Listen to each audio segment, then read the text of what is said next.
Então, dando prosseguimento ao nosso evento, vamos convidar agora a pesquisadora da Spiking, empresa do Grupo L'Oréal, Vanja Dakik, para proferir a sua palestra intitulada Engenharia de Tecidos e sua aplicação na pesquisa e desenvolvimento. Um breve currículo, eu vou falar aqui. A doutora Vanja é pesquisadora da Spiking, empresa do Grupo L'Oréal, trabalha na produção e desenvolvimento de modelos de pele e córnea reconstruída para prever a segurança de ingredientes e produtos. Tem graduação e mestrado em Biologia Molecular pela Universidade da Sérvia e doutorado em Neurociência pela Universidade Federal do Rio de Janeiro. Com a palavra. Fica com esse. Deixa eu pegar aquele ali para eu poder deixar comigo. Tá certo. E a apresentação... Tá faltando. Aqui, né? Esse aqui? A parte de cima anda. Tá certo. Bom, boa tarde. É um prazer estar aqui em nome da L'Oréal e mais precisamente em nome da Episkin, que é uma spin-off, na verdade, da L'Oréal, com foco de produzir tecidos reconstruídos. E eu vou falar muito mais durante a minha apresentação sobre isso. Eu já fui apresentada, então esse slide eu não vou usar, só mais uma vez falar, bom, esse sotaque que vocês estão ouvindo é da Sérvia, eu espero que vai dar para entender.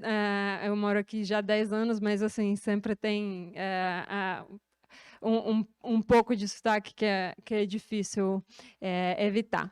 E, aproveitando esse slide só, queria mostrar para vocês que o nosso centro de pesquisa, essa foto dele, né?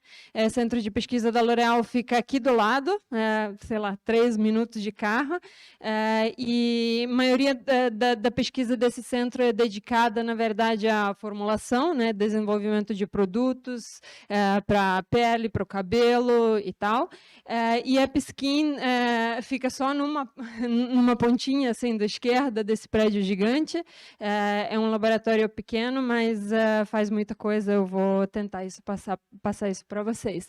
E também, como a gente está no ambiente dos estudantes, só queria também falar que a L'Oréal sempre tem várias chamadas, por exemplo, para jovem aprendiz, por exemplo, ou estagiários e tal. Então, é sempre bom ficar atento no site da L'Oréal, que é uma porta de entrada fantástica para vários departamentos, né? Então, agora tá aberta a chamada para programa de jovem aprendiz mesmo. Então, é bom ir lá e dar uma olhada o que tem de oportunidades. Bom, o que a gente vai falar hoje, né? A gente vai falar um pouco desse compromisso que a L'Oréal tem com métodos alternativos. É uma longa história que eu vou tentar passar um pouquinho. A gente vai falar, eu falei que, né, a Episkin é uma empresa que produz tecidos reconstruídos, então a gente vai falar de 2 modelos que a gente está produzindo aqui do lado, que é a epiderme humana reconstruída e córnea humana reconstruída. A última parte é dedicada mais para o projeto de pesquisa, né, que a gente tem em colaboração com a universidade. Onde a gente está tentando já melhorar esses nossos modelos de pele, né, de epiderme reconstruída, inserindo mais um componente, que são neurônios sensoriais. Trouxe um pouco só da história da L'Oréal, porque não sei quanto que vocês conhecem, mas a L'Oréal foi fundada em 1909, por um químico chamado Eugen Schuller, e na época ele tinha só um produto, era uma tintura, né, um corante de cabelo, e ele até fez ele um pouco antes, mas a empresa mesmo foi fundada em 1909. Então, hoje, mais de 110 anos depois, 113, para falar a verdade, a L'Oréal é esse gigante que vocês conhecem, né? Que tem, enfim, presença em 150 países, com 7 mil fórmulas novas no mercado e tal. É uma verdadeira história de sucesso. Então, o que foi esse produto, o primeiro produto da L'Oréal? Eu trouxe até a imagem da caixinha, que foi, né, uma tintura inofensiva, né, um corante inofensivo para o cabelo. E isso mostra que, desde o início, então, sempre tinha uma atenção especial à segurança, né? Sempre assim, a segurança realmente era no primeiro ponto, né, no foco do desenvolvimento dos produtos. Então, assim, com o desenvolvimento das ferramentas e tal, a gente entendeu que tem que ser investido muito nos métodos alternativos, né? E o que a gente está vendo aqui é uma pele reconstruída lá em cima, que eu trouxe aqui no próximo slide. Bom, a gente já está aqui falando dos métodos alternativos, então eu trouxe um slide só, assim, um pouco de teoria atrás, do que de verdade é um método alternativo, né? O método alternativo é qualquer método que pode ser utilizado para substituir, reduzir ou refinar o uso de animais em atividades de pesquisa. E aqui a gente pode falar ou dos modelos, por exemplo, em sílico, que usam base de dados que a gente já tem, né, dos estudos feitos em animais antes, ou pode ser um método in vitro. E isso é que a gente vai falar hoje, né? A gente está falando de métodos in vitro que podem substituir o uso de animais em pesquisa. E para ter um método alternativo, a gente precisa ter um modelo experimental que tem uma sólida base científica, né, que corresponde, tem uma semelhança de verdade com aquele modelo que você está querendo né, modelar. Ele tem que ser preditivo, e isso junto vai dar para a gente um método alternativo. Mas não só isso, depois de ter essas duas componentes importantes, a gente tem que provar, né, a gente tem que validar isso, a gente tem que provar que o método tem confiabilidade e relevância. E esse processo de validação é processo bem complexo. A gente primeiro tem que mostrar que o processo a gente consegue repetir no laboratório. Depois a gente tem que provar que esse mesmo processo a gente consegue repetir em vários laboratórios diferentes. Então, normalmente, essas validações são feitas, por exemplo, se a gente está falando de irritação cutânea. A validação é feita de tal modo que, por exemplo, a gente pega 40 ou 150 substâncias que a gente conhece, que são irritantes ou não irritantes, distribui em vários laboratórios, codificado, e pede para o laboratório repetir né, os dados. Então, se todo mundo consegue classificar uma substância como irritante ou não irritante, e a gente consegue realmente repetir isso, do jeito codificado, né, em vários laboratórios, a gente considera um método validado. E aqui, obviamente, é uma força de trabalho assim, de vários laboratórios, várias instituições e também do governo, né, que tem aquela parte regulatória. A gente vai falar um pouco disso também. No caso da L'Oréal, né, eu trouxe essa linha de tempo que tem várias coisas, mas eu só queria destacar alguns pontos aqui. Né, a gente fala que a EpiSkin começou lá em 1963, quando de fato foi criado o Departamento de Biologia, isso falando lá na França, né? Essa pele que a gente viu no outro slide, ela foi a primeira vez reconstruída em 1979.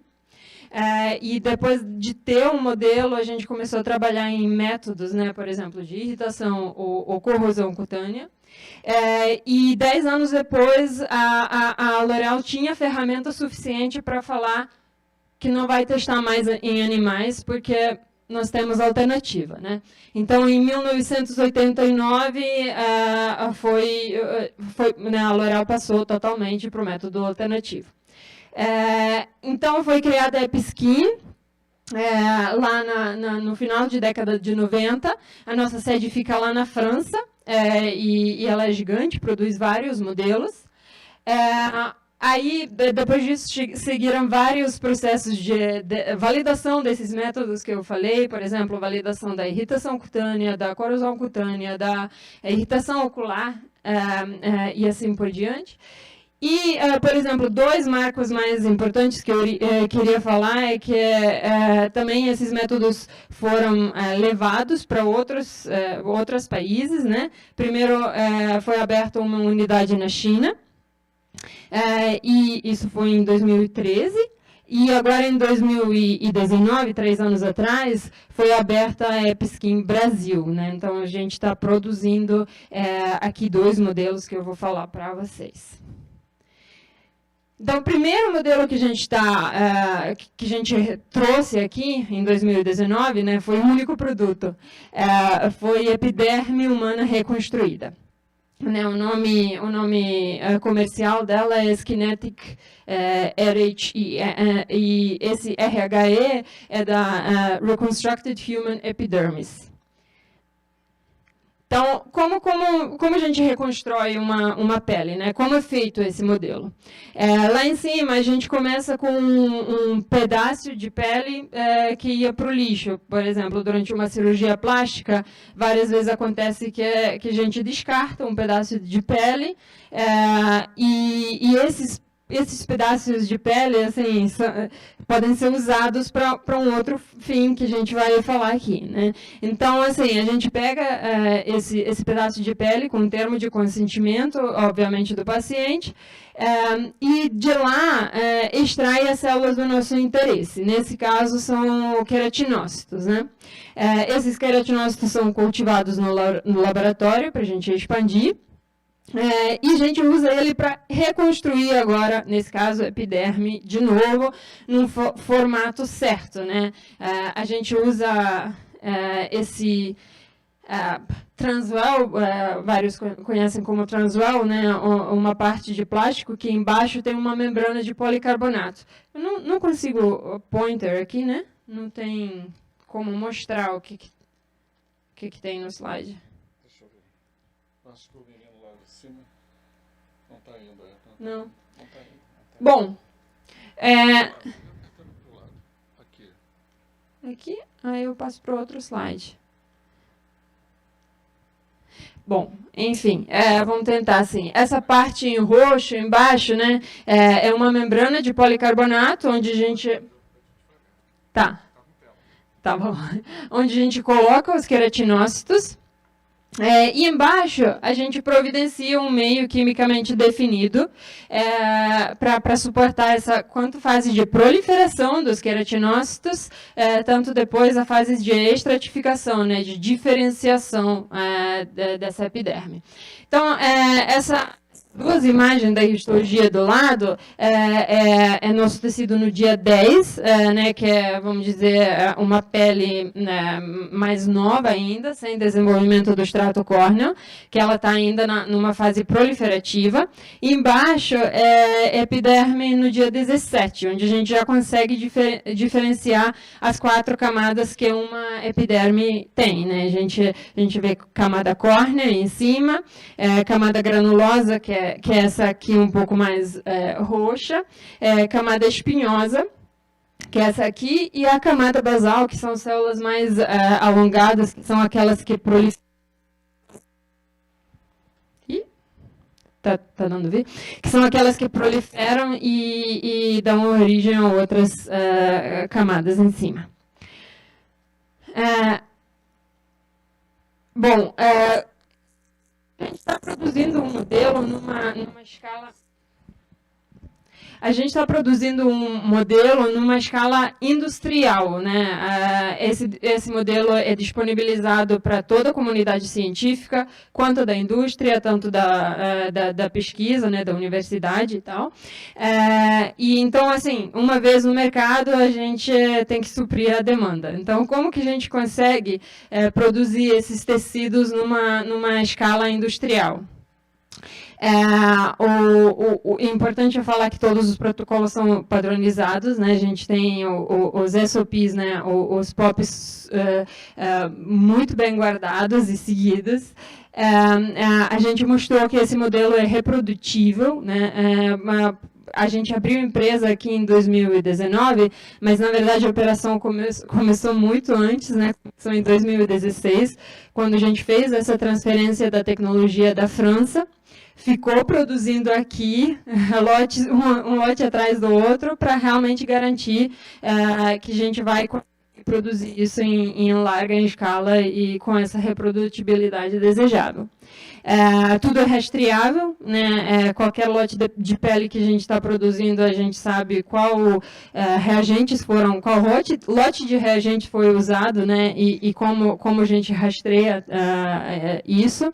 A gente sempre faz controle de qualidade, quanto do produto mesmo, tanto dos ingredientes, e também garante a segurança biológica, né? A gente faz os testes para garantir que não tem nenhuma contaminação com bactéria, fungo, vírus e tal. Uma coisa boa que também ajudou para esse modelo poder viajar aqui do Rio, por exemplo, para São Paulo, para Recife, para vários lugares, é que ele pode ser transportado na temperatura ambiente. Então, aqui do lado, na placa, na imagem do lado esquerdo, é a pele reconstruída, então a gente faz nesse formato de placa de 24. E a gente coloca essa pele uma vez pronta, diferenciada, como vocês viram no slide anterior, a gente coloca em cima de um substrato sólido, uma agarose com nutrientes que a pele precisa, e ela consegue viajar, assim, mesmo se a gente virar, ela não causa nenhum dano no tecido, né? Além disso, assim, a gente coloca numa caixa de isopor, que protege temperatura minimamente, ela só não pode passar de 40 graus, né? Aí a gente já duvida da qualidade do tecido. Então, assim, a gente tem algumas transportadoras que são nossas parceiras e a gente sabe como transportam e tal. Isso tudo é uma pesquisa que demorou para fazer, mas hoje em dia já funciona super bem. E também a gente providencia um meio que você precisa para trabalhar com esse modelo uma vez chegando no seu laboratório. Além disso, a gente, assim, como a gente é organizado, né, o lote de pele sai toda segunda-feira, né, a gente tem uma produção por semana. Então, toda segunda-feira sai um lote de pele. Segunda-feira, logo de manhã, um caos, todo mundo organizando tudo, preparando essas caixas. E uma vez quando a gente envia para o cliente, em paralelo a gente começa esses controles de qualidade. Então, assim, são 3 controles de qualidade que a gente faz, né, basicamente garantindo que a epiderme que a gente está produzindo funciona como uma barreira, que é a principal função da pele, né? Então, a gente faz um teste de barreira, a gente faz a histologia para ver se a pele, se a epiderme está realmente estratificada do jeito que deveria, e também viabilidade celular, né? Para garantir a viabilidade do tecido. A gente via... Funciona? Não, funciona.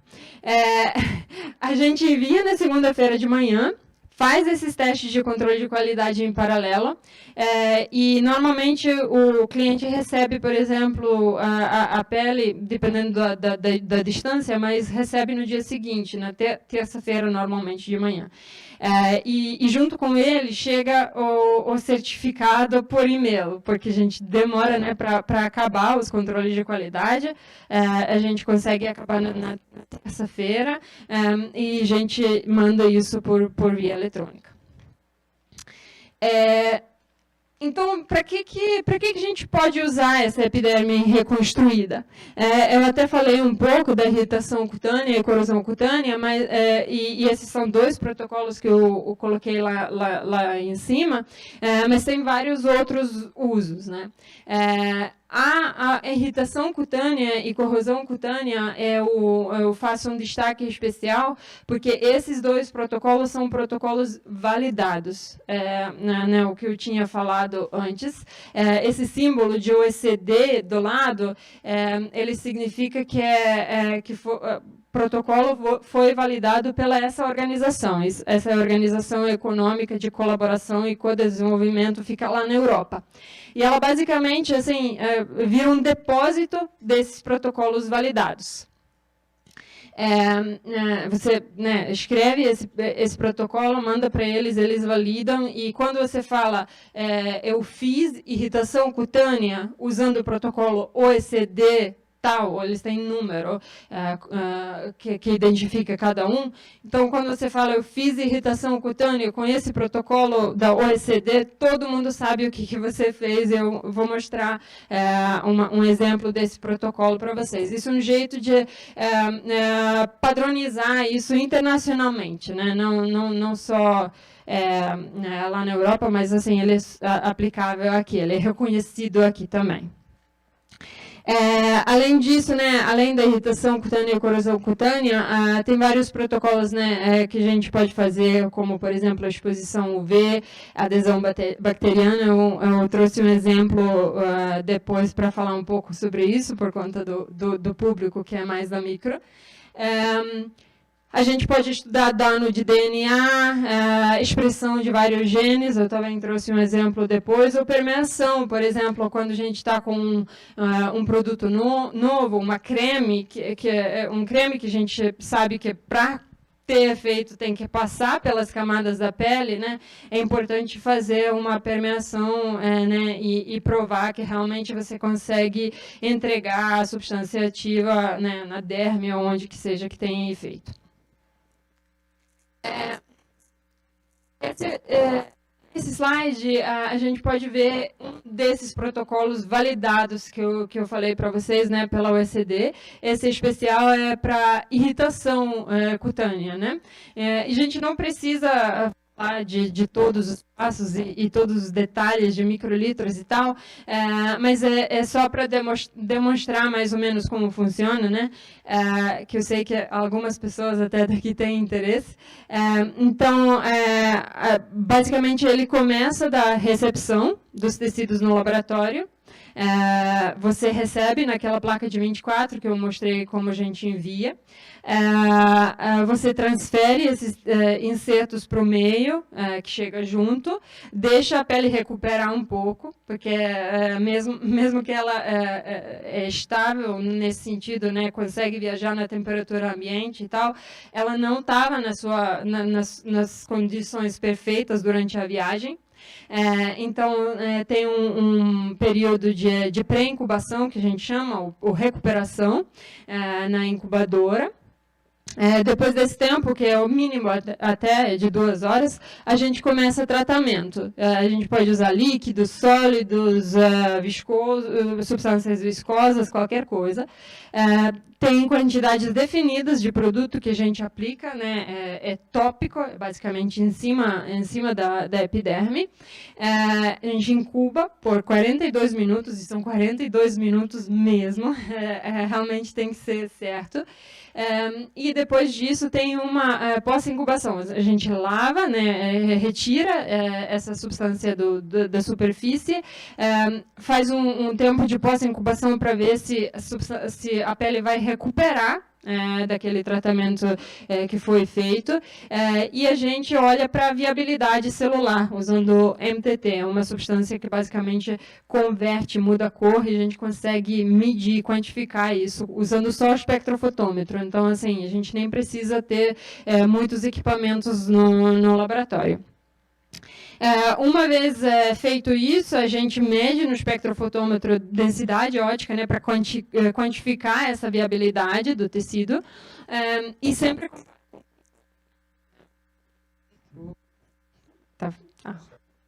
deve ser. A gente sempre compara com um controle a gente sabe que não vai...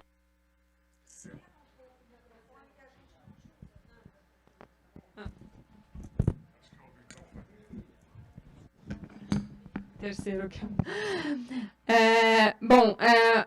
isso. E como que a gente lê esses resultados, né? A gente, como eu falei, sempre compara com um controle que a gente tratou com PBS, que sabidamente não causa nenhum dano.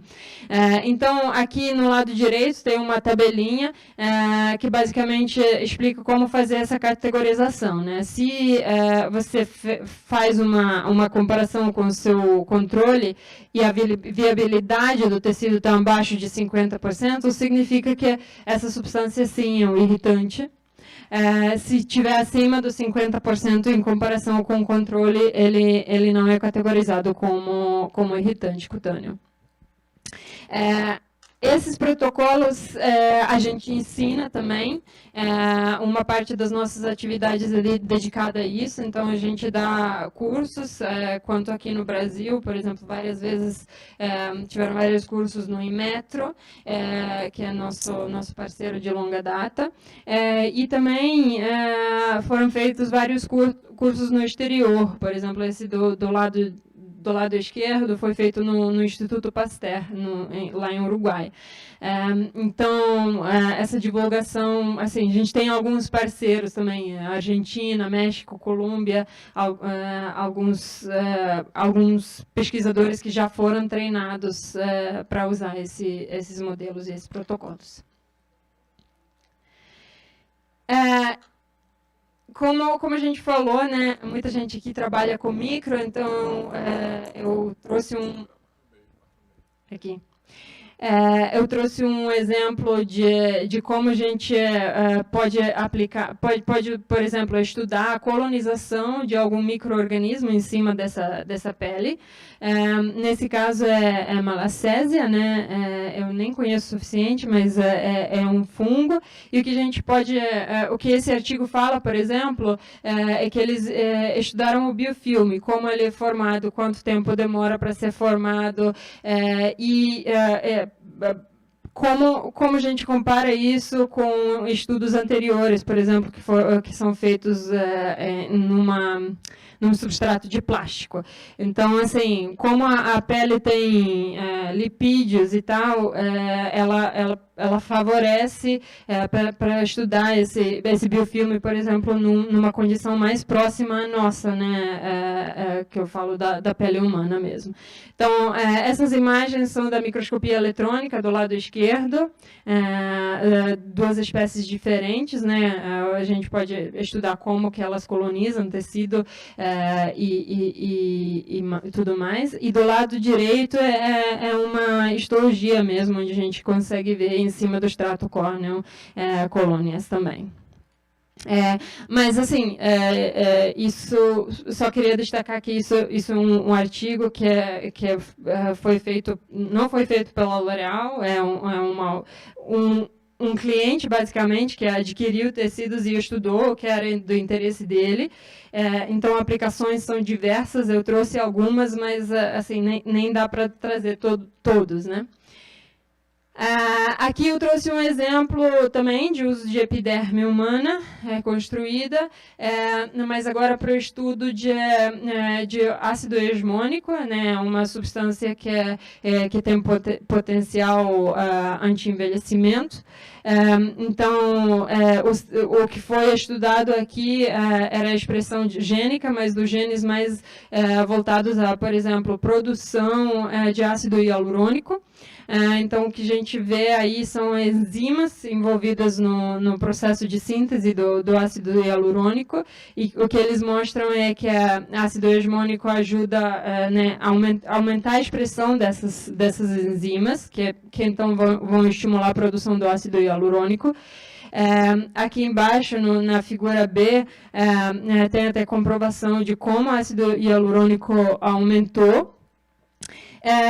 E também foi medida a espessura do tecido, né? Cultivando por um tempo, como que a gente pode medir, né, a espessura dessa epiderme e, por exemplo, marcar com um marcador de proliferação, que nesse caso foi Ki67, que comprova que células proliferam mais né, quando tratadas com essa substância específica, ácido hegemônico. Mais e acho que o último exemplo da pele, eu trouxe do resveratrol, né, um antioxidante, e a gente vai ver em várias, por exemplo, vários produtos, várias cremes falam que tem resveratrol, né, na fórmula. Ele é um antioxidante, então aqui ele foi testado num outro modelo, que é um modelo de full thickness, que a gente chama, que é pele completa, tem epiderme e derme. Esse é um modelo que a gente não produz aqui no Brasil, mas produz lá na EPSC em França. Então, o que eles estudaram aqui é quando se trata a pele com peróxido, né, com alguma substância que realmente vai causar o estresse oxidativo, como isso muda a pele, né? Então, na parte da esquerda, em cima a gente vê histologia, e a gente vê como essa junção derme e epiderme foi comprometida. Com esse tratamento. Embaixo é um marcador de estresse oxidativo, em verde. Mas nas condições, né, que são mais para a direita, onde tem adicionado o resveratrol, isso é feito como pré-tratamento, tá? Né? A pele foi pré-tratada com resveratrol e depois foi causado esse estresse oxidativo. Então, o resveratrol conseguiu prevenir bastante esse dano que o peróxido pode causar. Isso também é um estudo que foi feito, acho que na universidade, se eu não me engano, mas assim, não foi colaboração com o L'Oréal. Essa foi a parte da epiderme humana reconstruída. Agora, só queria falar um pouco sobre a córnea humana reconstruída, que é o segundo modelo que a gente trouxe, e ele é novo. A gente fez lançamento esse ano, né? Teve uns 2 anos de implementação, né, de transferência tecnológica da França para cá, e agora, em maio desse ano, ele foi lançado aqui também. Então, como que é essa córnea humana reconstruída? Nesse caso, a fonte é diferente, né? Nesse caso, a gente usa uma linhagem, é uma linhagem da córnea humana, que foi derivada lá nos Estados Unidos, né, durante a cirurgia, né, com uma parte da córnea, foi feita a linhagem dela, e ela é usada para reconstruir, porque, né, nesse caso a fonte é muito mais limitada, né, do que no caso da epiderme, que a gente consegue acessar muito mais fácil. Então, ela também, a gente reconstrói também em cima da membrana de policarbonato e cultiva por 5 dias, né? Aqui, esse modelo é um pouco mais rápido, ele diferencia mais rápido. E ela tem também, eu vou mostrar nos próximos slides, a morfologia e espessura semelhantes a epitélio da córnea. Só para a gente ser bastante preciso, a córnea é muito complexa, né? Então, para a gente ser bastante preciso, eu trouxe uma histologia da córnea mesmo, para a gente ver, né, que ela tem várias camadas, além do epitélio, tem toda a camada tem essa camada de Bowman, da estroma e células endoteliais, mas o que a gente está reconstruindo de fato é epitélio, né? É aquela camada em cima, é a camada que realmente é primeira para confrontar algum estresse, algum estímulo mesmo, qualquer substância que entra em contato com o olho. E dentro dela, quando a gente olha, a gente consegue ver vários tipos celulares, né? Bem na superfície, a gente vê essas células mais achatadas, que produzem um muco, que lubrifica nosso olho. Embaixo tem essas células que são mais redondas, que a gente chama de wing cell, e embaixo essas células que são mais alongadas, que constroem essa camada basal. Então, a imagem em cima da histologia é a imagem histológica do nosso modelo produzido aqui, né, da epiderme. Ela tem uma espessura de 60 micrômetros, e aqui eu arredondei um pouco para realmente destacar as mesmas camadas, né, que a gente viu no slide exterior, né, que a gente consegue identificar também no modelo. E imagem em volta são microscopia eletrônica da córnea humana mesmo. Outra coisa que a gente foi buscar é para ver se essas células, né, essa córnea reconstruída produz um muco, né, esse muco que eu falei que é importante para lubrificar o óleo e tal. Então, a gente fez uma microscopia eletrônica embaixo, né, da córnea reconstruída, em vários aumentos, e em cima da córnea humana. E a gente vê que realmente o modelo reconstruído, do jeito como está, ele também produz o muco.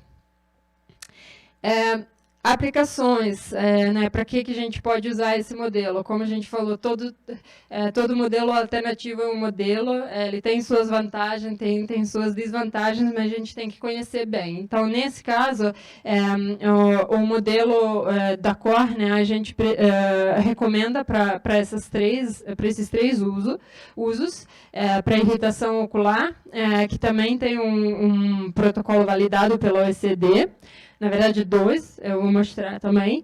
Ela também pode ser usada para estudar a desalbacteriana, ou então para a expressão de vários genes depois de tratamento e parecido. Aí depende da necessidade e da pergunta científica, né, do usuário. O protocolo de irritação ocular, como eu falei, tem dois protocolos validados. Foi validado faz bastante tempo, e ele é mais simples. Ele basicamente classifica só em 2 grupos, se a substância causa irritação ocular ou não. E o segundo, que foi publicado esse ano, faz classificação em 3 grupos, né, onde a gente pode falar se a substância não causa irritação ou se causa irritação e dano ocular, né, grave, que a gente fala. Então, esse protocolo foi publicado esse ano em junho. É bastante complexo, não vamos falar dele, mas só para... ele tem princípio parecido, né, com irritação cutânea, mas o que foi introduzido aqui é mais uma variável de tempo. Né? A gente usa 3 tempos diferentes de exposição e, baseado na viabilidade em esses tempos diferentes, a gente classifica a substância em 3 grupos. Aqui eu trouxe também um exemplo de como esse modelo pode ser usado, por exemplo, no laboratório. E esse é um exemplo da indústria mesmo, das soluções oftalmológicas, que tinham problema com o uso de conservantes, né? Conservantes são necessários nesse caso para impedir crescimento de algum micro-organismo, mas a gente sabe também que são tóxicos em algumas concentrações. Então, nesse caso, esse conservante, esse BAC, não lembro o nome completo dele, tá até em cima, mas o que eles mostram é que, sim, esse conservante em concentrações mais altas é tóxico nesse modelo. Então, o primeiro gráfico é da viabilidade, como diminui a viabilidade com concentração. E segundo gráfico, já é usando a solução comercial, pegando da prateleira mesmo, para ver se naquela concentração que a gente pode achar realmente num produto é tóxico ou não. Então, eles comprovaram que não é. E o último gráfico é a comparação do modelo 3D com o modelo 2D, que assim, tem vários testes também que podem ser feitos nas células 2D, com uma cultura mais simples, mas os marcadores, a complexidade do modelo 3D é realmente superior e é difícil de... talvez pode dar uma leitura errada para a gente, né? Eu já cobri 3 temas desses, a gente falou de modelos alternativos, falamos da epiderme humana reconstruída e da córnea humana reconstruída. Só para fechar esse ciclo, eu trouxe um filme que foi feito pela própria sede, da EpiSkin, explicando um pouco mais esses modelos. Se tiver tempo, eu... Tem.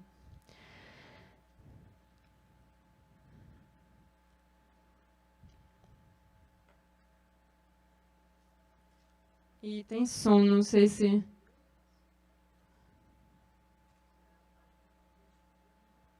Tem como voltar para também passar com som?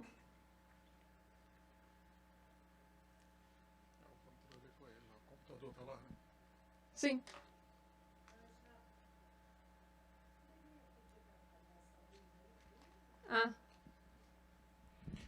Se puder apagar essas luzes aqui do palco também ajuda. Obrigado. Vê se cola.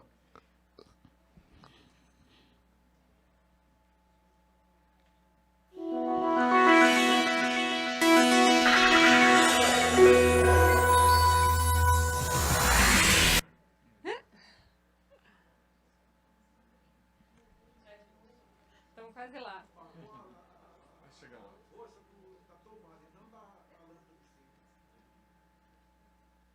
Tem que diminuir? Não, tem que apagar lá e deixar a show ligada. Tá certo. Acho que ele está tentando.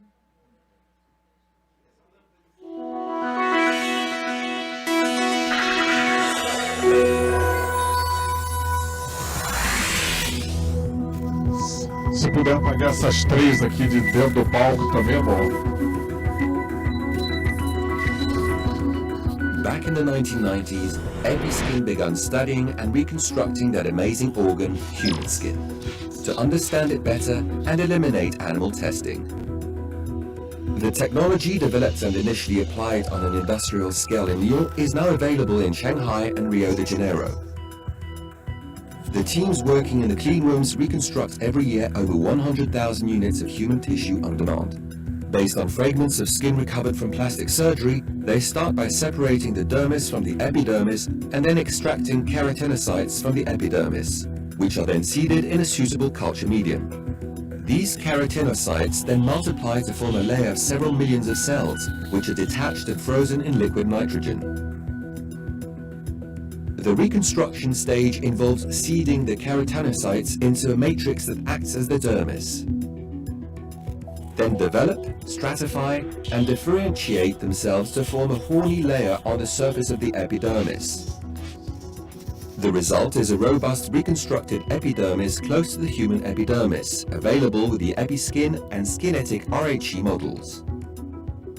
The Skinetic RHPE model contains keratinocytes and melanocytes to obtain different skin colors from phototype 2 to phototype 6. The Skinetic HCE model reproduces the corneal epithelium. The Skinetic HOE model, the oral mucous membrane. The HGE model, the gums. And the Skinetic HVE, the vaginal mucous membrane. The full-thickness T-skin model allows to study communications between the epidermis and living dermis to get even closer to human clinical studies. Episkin's know-how provides stability and robustness to all our models, week after week, year after year. The Episkin and Skinetic RHE models have worldwide safety approval for skin irritation and corrosion, while the Skinetic HCE model is approved for eye irritation. They offer a permanent alternative to animal testing and give customers complete confidence in the safety of ingredients. In terms of efficacy, for example, in the area of anti-aging, reconstructed tissues allow us to select the most relevant active ingredients by locating and quantifying epidermal and dermal markers. Robotic imaging, molecular biology, and flow cytometry platforms will quickly identify molecules of interest and select the active ingredients of the future for clinical trials. These reconstructed tissues are fabulous tools for evaluating all kinds of molecules and products in real usage conditions, in gel, cream, liquid or powder form, and predicting the effects observed in the consumer without the need of animal testing. Episkin produces very high quality tissues ethically and in a way that protects the environment to demonstrate predicted effects in humans. Episkin is committed to working with its customers on the basis of trust to help them innovate more quickly in a constantly changing world.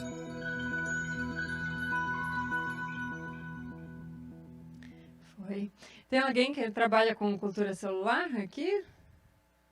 Não, todo mundo é de micro. Esperava, assim, queria só ver se alguém vai se identificar e trazer um pouco também né, do laboratório mesmo, como que é um laboratório que produz tecidos.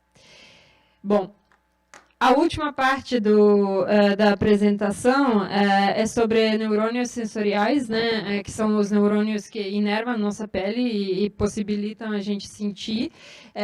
Então, essa parte agora é mais realmente pesquisa, ainda não chegou a ser um produto pronto. Então, ela foi feita em colaboração com o FRJ, com o Instituto Dor, com o professor Stevens. E essa é a imagem deles, né? Uma imagem representativa. Só para voltar, né, eu trouxe uma imagem para falar o que são esses neurônios sensitivos, né? Eles recebem os estímulos sensoriais, né, do nosso ambiente e conduzem para o sistema nervoso central. Então, a gente não é qualquer neurônio, né? É um tipo de neurônio específico que a gente tem difícil acesso.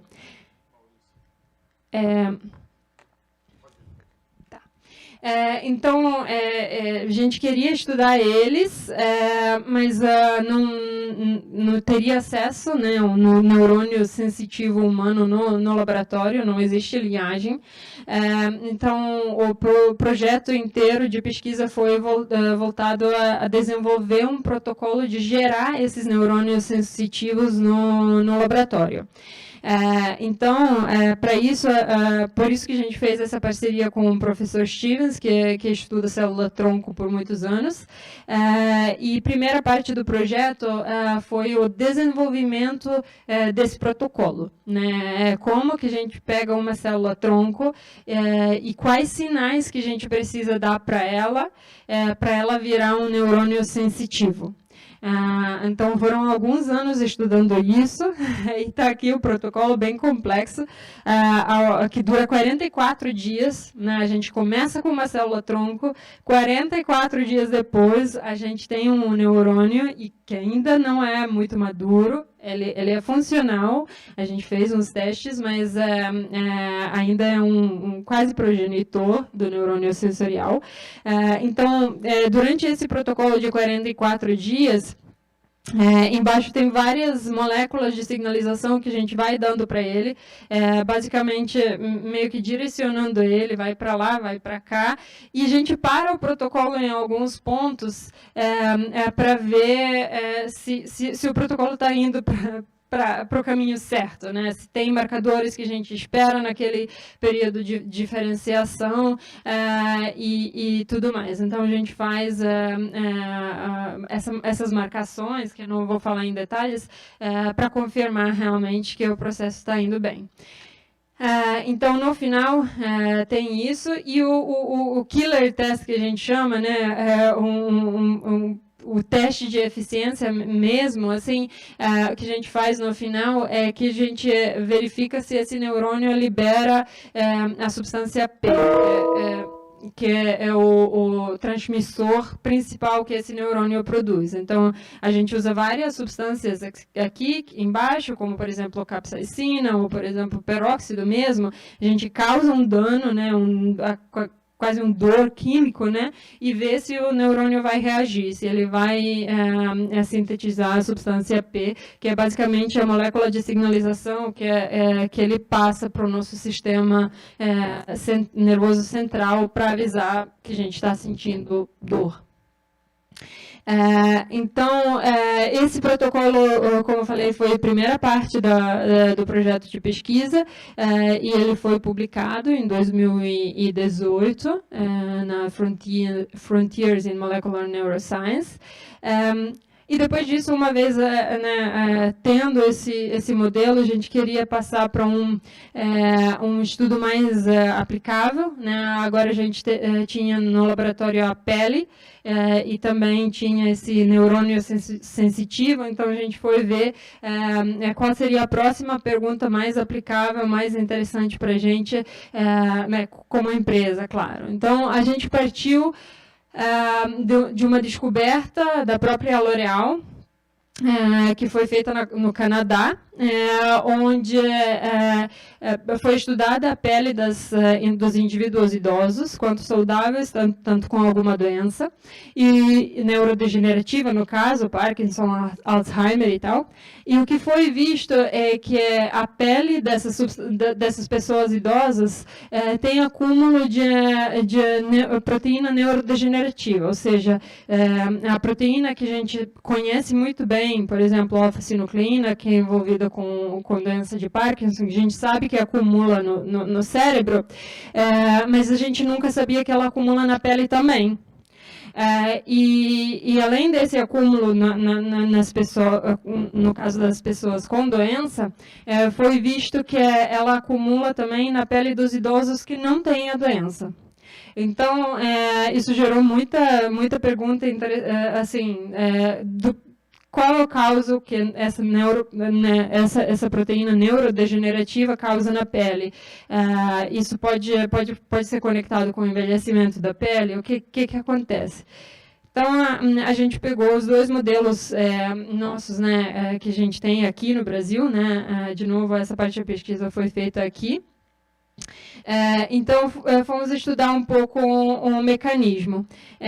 Então, esse esquema é da epiderme, que foi incubado nesse caso da alfa-sinucleína, né?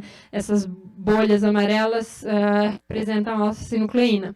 Então, a gente incubou a epiderme com alfa-sinucleína e estudou o que acontece durante o tempo. O que foi visto é que a alfa-sinucleína aumenta a inflamação e vários marcadores de inflamação e, como consequência geral, no final, a gente tem uma epiderme mais fina. Porque essa inflamação causa uma diminuição de proliferação celular.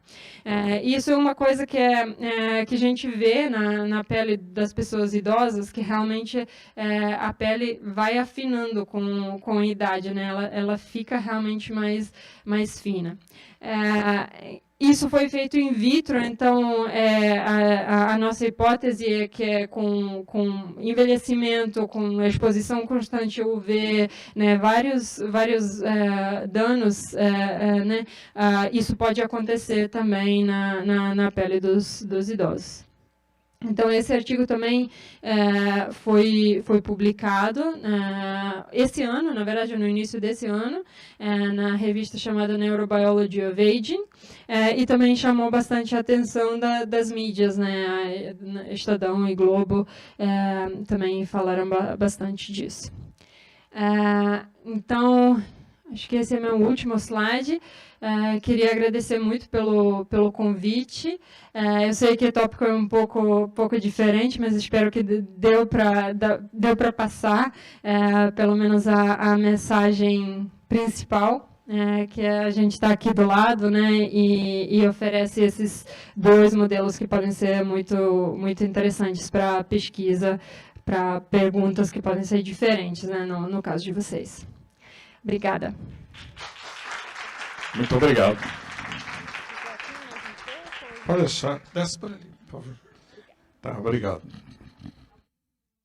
Alguma pergunta?